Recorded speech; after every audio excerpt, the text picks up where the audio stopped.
যাবো যাবো একটু পরে স্নান করবো, খাওয়া দাওয়া করবো, তারপরে যাবো। না আসে না, না মা আজকে যেতে হবে, অনেক দিন এসেছি বোঝো না।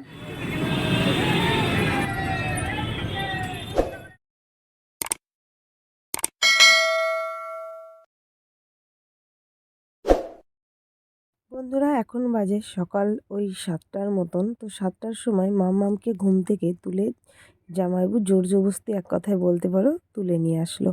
কারণ একটু পরে ওর টিউশনি আছে, টিউশনিতে পাঠাতে হবে। ছোট মানুষ কি বলবো, আমাদেরই বড় মানুষের 8টা না বাজলেই ঠান্ডার দিনে চোখ খোলে না, আর ও তো বাচ্চা মানুষ, তো ওর কী করে খুলবে।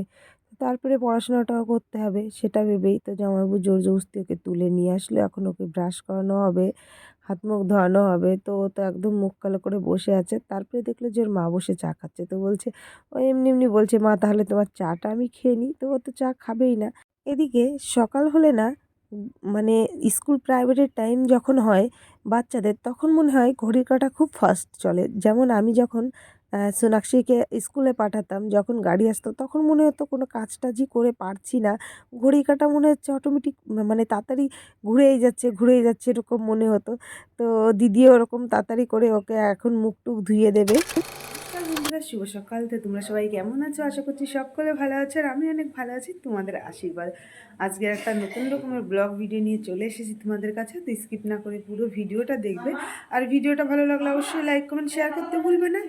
এখন বাজে ওই 8টার মতন। তো 8টা থেকে ব্লগটা স্টার্ট করছে, আশা করছি সকলে আমার সঙ্গে থাকবে। তো বন্ধুরা গোটা দিন কী কী করবো না করবো অবশ্যই তোমাদের সঙ্গে শেয়ার করবো। আর এখন তো দিদির বাড়ি মালদাতেই আছি, তো আজকে বাড়িতে যাব। আর তার আগে দেখো আমার মাম্মা ঘুম থেকে উঠে ব্রাশ করা হয়ে গেছে, এখন প্রাইভেট পড়তে যাবে। হয়নি ব্রাশ করা আমার। হয়নি? কেন হয়নি? তো মাম্মামের দুটো স্কুল মেনটেন করতে গিয়ে মাম্মামের ওদিকে হাত মুখ ধোয়া হয়ে গেছে, আর দিদি মাম্মামের সকালবেলার দুধ বিস্কুট নিয়ে চলে এসেছে খাওয়ানোর জন্য। আর ও তো একদম খেতেই চাচ্ছে না।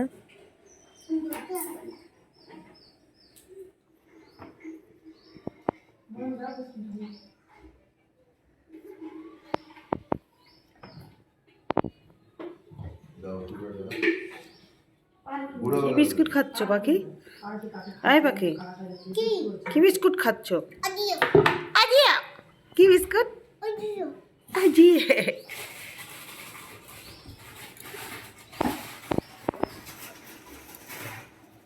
এদিকে মাম্মাম তো দুধ বিস্কুট খাচ্ছে, সমান সমান টাইম ওয়েস্ট করছে বেশি। কারণ ওর যখন স্কুল প্রাইভেটের টাইম হয় তখন এত লেজি ভাব দেখায় সেটা আর বলার মতন না। তো আমি সেটা বসে বসে দেখছিলাম যে একটা বিস্কুট কত টাইম ধরে খাচ্ছে। মানে ওর মা যতটা বলছে, বাবা তাড়াতাড়ি করো তাড়াতাড়ি করো, কারণ 7:30টায় প্রাইভেট, সেখানে 8টা বেজে যাচ্ছে, তোমাকে তাড়াতাড়ি পাঠাতে হবে, নাহলে কিন্তু মানে স্কুলে যাওয়ার টাইমটা আর কি কমে যাবে, তখন তাড়াতাড়ি করে স্কুলে যেতে অসুবিধা হয়ে যাবে। তো যত তাড়াতাড়ি যাবে তত তাড়াতাড়ি টিউশনটা পড়া হবে, তো তত তাড়াতাড়ি বাড়িতে আসতে পারবে। তো এরকম বলছিল, আর মেয়ে তো একদম এই কান দিয়ে শুনছিল, এই কান দিয়ে বের করে দিচ্ছিল। আর বিস্কুট আনা ছিল, সেগুলো দিদি বিস্কুটগুলো এখন খুলে বয়মে ভরে রাখবে। আর আমি তো মাম্মামের সেই জিনিসগুলো দেখছিলাম যে কি করছে আর কি না করছে। আর এদিকে তারপরে মাম্মামের খাওয়া দাওয়া হয়ে গেছে, এখন জামাইবাবু যাবে মাম্মামকে আর কি প্রাইভেটে রাখতে। তো পুরো মাম্মাম রেডি এখন, আবার এখান থেকে এসে মাম্মাম আবার স্কুলে যাবে। তো এই কারণে দিদিও আজকে একটু তাড়াতাড়ি রান্নাবান্না বসিয়ে দেবে। তো মাম্মামকে নিয়ে এই যে জামাইবাবু বেরিয়ে যাচ্ছে। আর ও বলছিল যে পাপা আজকে না যাই, মানে কারণ ওকে আমি বলেছিলাম যে আজকে আমি বাড়িতে চলে যাব। তো ভাবছে হয়তো আমি চলে গেলে মাম্মাম হয়তো চলে যাবে, ওই জন্য বারবার বলছিল পাপা আজকে না যাই। তো আমি বলছিলাম ঠিক আছে তুমি যাও, আমি যাব না, আমি থাকবো তুমি আসা পর্যন্ত। তো তারপরে মাম্মাম চলে গেছে, আর এখানে চা বসানো হয়ে গেছে, মানে আগেই বসানো হয়ে গেছিলো, মানে দিদি আর জামাইবাবু চা খেয়ে নিয়েছিল। আর আমি আর মেজদি চা খাইনি। তো মেজদির আর আমার চা গরম করে নিয়ে এবার চলে এসেছি ডাইনিংয়ে। আর চা বিস্কিট খাচ্ছিলাম দিদি আর আমি, আর গল্প করছিলাম। আর দুটো বিস্কিট আমি একসঙ্গে ভিজিয়ে ভিজিয়ে খাচ্ছিলাম, সেটা নিয়ে মেজদি বলছিল দুটো একসঙ্গে খাচ্ছিস বিস্কিট। আর আমি তো ওটা নিয়ে হাসাহাসি করছিলাম যে আমি খাচ্ছি, কি করব, এক হাতে ফোন ছিল আর এক হাতে বিস্কিট ছিল, এবার একটা বিস্কুট কি করে ধরবো, ওই জন্য দুটো একসঙ্গে সঙ্গে ভিজিয়েই খাচ্ছি, তুইও খাইবে দেখ, অনেকটা মজা লাগবে, টেস্টি লাগবে, এরকম করে বলছিলাম দিদি আর আমি গল্প করছিলাম আর চা বিস্কুট খাচ্ছিলাম। আর ওদিকে আর কি দিদি রান্নাবান্নার জোগাড় যন্ত্র করছে, বড়দি অলরেডি রান্নাবান্না বসিয়েও দিয়েছে, যেহেতু আমি বলেছি আজকে চলে যাব। আর ওদিকে মাম্মামেরও স্কুল আছে, এই কারণে আর কি সব মিলিয়ে তাড়াতাড়ি করে ও রান্না বসিয়ে দিয়েছে। আর এই যে দেখো বড়দিদি বললাম রান্না বসিয়ে দিয়েছে, তো বড়দিদির পেঁয়াজকলি আলু দিয়ে ভাজা করা হয়ে গেছে, ওদিকে উস্তো দিয়ে আর আলু দিয়ে চচ্চড়ি করবে, আর এদিকে দুটো কড়াইতে রান্না বসিয়ে দিয়েছে, ওদিকে মাছগুলোকে ভেজে নিচ্ছে, মাছের ঝোল করবে, আর উচ্ছে আলু ভাজা করছে, আর একটা কী যেন করেছিল চচ্চড়ি নাকি। তো এগুলোই রান্নাবান্না করছে, কিন্তু ভাতটা একটু পরেই করবে, নালে ভাতটা ঠান্ডা হয়ে যাবে এই কারণে।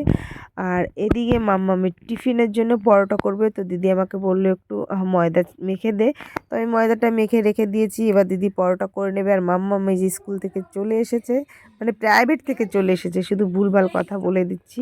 আর ও এসে বলছে মাম্মাম তুমি চলে গেছো, আমি ভেবেছি তুমি যাওনি, তোমার আজকে যেতে হবে না।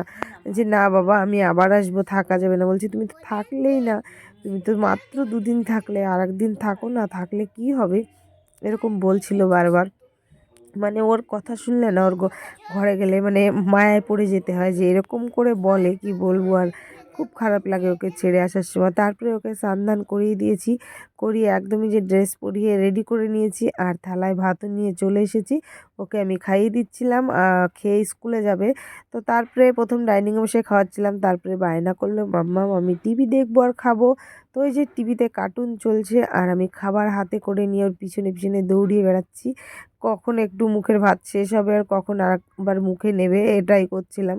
আর ও তো আমার সঙ্গে অনেক গল্প করছিল, নাচানাচি করছিল, টিভি দেখছিল আর খাচ্ছিল। তো তারপরে ফাইনালি পুরো ওর খাওয়ানো দাওয়ানো রেডি। আর এই যে এখনও স্কুলে যাবে, তো জুতাটা পরতে পারছিল না বলে জামাইবাবু ঠিকঠাক করে পরিয়ে দিল, কিন্তু স্কুলে যাচ্ছে ঠিকই, ওর মন আছে আমার দিকে, যে মাম্মাম তো আমাকে রেখে চলে যাবে। তো তারপরে চলে যেতে হবে, কিছু করার নেই। মাম্মামের সঙ্গে এই যেই দেখা হলো, তো আসার আগে চলে যাব। আর এদিকে স্নান করে চলে এসেছি ছাদে।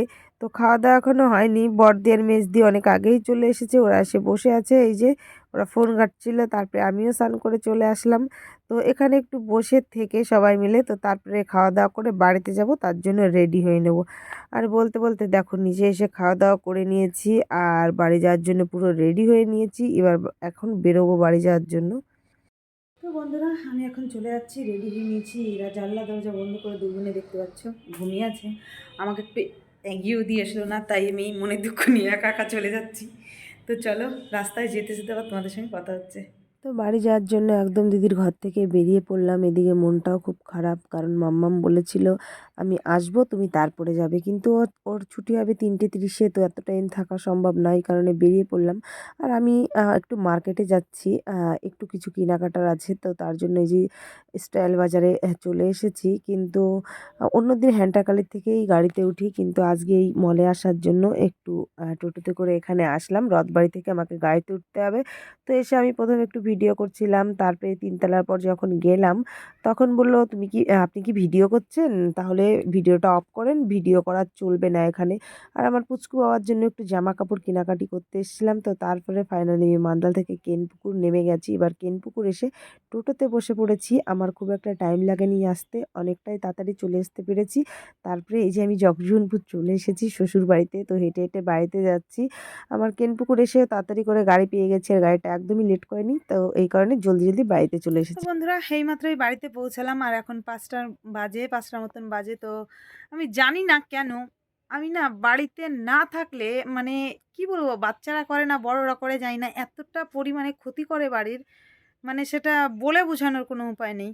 ঘরের ভিতর থেকে এই এতটুকু জায়গা নিচে দিয়ে ফাঁকা, মানে দরজার নিচে সাইডটায় যে ফাঁকা, তো ওইখান থেকে আমার বস্তা টস্তাগুলো ছিল নাছানো, সেইগুলো টেনে বের করে ঘর থেকে একদম বাইরে ফেলে রেখেছে, মানে ঘরের সামনে দিয়ে মাটি টাটি তুলে রেখেছে, মানে কেন জানি না যে এতটা অত্যাচার করে আমার বাড়িতে। আজকে তোমাদের সঙ্গে শেয়ার না করে এই জিনিসটা পারলাম না। মানে আমি 2 দিনের জন্য যাই আর 2 মাসের জন্য যাই, এসে দেখবো ঠিকঠাক সেরকমই অত্যাচার, যেরকমটা বাড়িতে লোক না থাকলে অত্যাচার করে ঠিক তেমনটাই অত্যাচার করে। কারা যে করে আমি এখনও জানি না, মানে কারা করে, এতটা যে কারা শান্তি পায় এই জিনিসগুলো করে আমি আদৌ জানি না। মানে 3 থেকে 4 দিনের জন্য গিয়েছি। তার আগের বার তো না হয় প্রায় 15-20 দিন থেকে এসেছি, সেবার করেছি, ঠিক আছে মেনে নিলাম।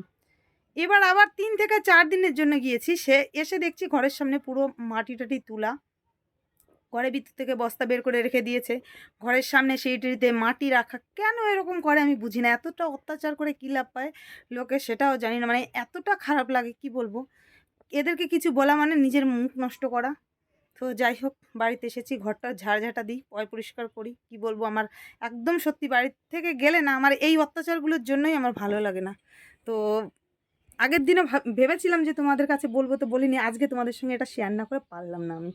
তো চলো আবার পরে কথা হচ্ছে। আমরা বাড়ি এসে সব কাজ বাজ সেরেছি, ড্রেসটাও চেঞ্জ করেছি, আর এখন 7:30 মতন বাজে। তো এই যে দেখো আমি কোথায় এসে আড্ডা মারছি, একা একা ঘরে থাকতে না মন লাগছে না একদম, মানে কি বলবো, কান্না পাচ্ছে আজকে ঘরে থাকতে একা একা।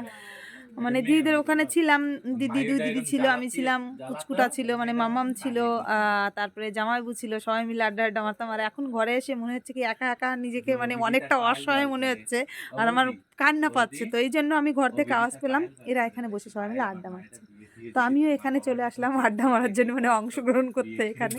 তো অনেক টাইমই এখানে দাঁড়িয়েছি, এবার বাড়িতে যাব, বাড়িতে গিয়ে রান্নাবান্নাও করতে হবে, রান্নাবান্না করিনি, বাদ বাকি এসে সব কাজ বাজ আমার কমপ্লিট হয়ে গেছে। তো চলো তোমাদের একটু দেখাই এরা কি কি করছে এখানে বসে, ছোট্টখাট্ট একটা পিকনিক করছে। এই যে এখানে রান্না বান্না চলছে। দিদি কি বানাচ্ছ এখানে, কিসের পিকনিক হচ্ছে? এটা হচ্ছে মাছ সিদ্ধি পাতায় ভাজা, কলা পাতায় মাছ ভাপা।